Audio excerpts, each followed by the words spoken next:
বন্ধুরা, দেখুন আমার ড্রাগন গাছটা নিজেই একটা ছাতার মতো দেখতে হয়েছে। যে অল্প স্বল্প বৃষ্টি হলে ড্রাগন গাছের গোড়ায় কোনো জল পড়ে না, কিন্তু দেখুন গাছের নিজেরই এখন ছাতার প্রয়োজন পড়েছে।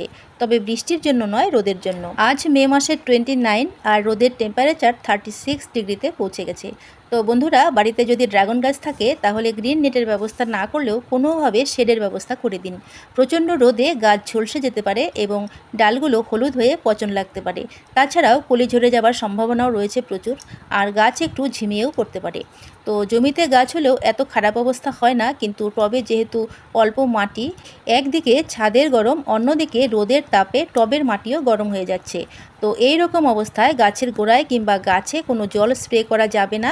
বৃষ্টি না হলে সূর্য ওঠার আগে গাছকে ভিজিয়ে স্নান করাতে হবে এবং প্রয়োজনে সকালবেলায় গাছের গোড়ায় জল দিতে হবে। আর মাটি শুকনো থাকলেও কোনো ক্ষতি নেই, কারণ ড্রাগন গাছ জল ছাড়াও কিছুদিন বেঁচে থাকতে পারে, কিন্তু গাছের গোড়ার মাটি সবসময় ভিজে স্যাঁতসেঁতে রাখা যাবে না। তো দেখুন বন্ধুরা, মাদার গাছটায় প্রচুর ফল রয়েছে এবং কিছু কলিও রয়েছে। তো যতটা সম্ভব শেডের ব্যবস্থা তুষার করে দিল, তবে এটা পার্মানেন্ট নয়, রোদের তাপমাত্রা একটু কমলেই এটা খুলে ফেলবো।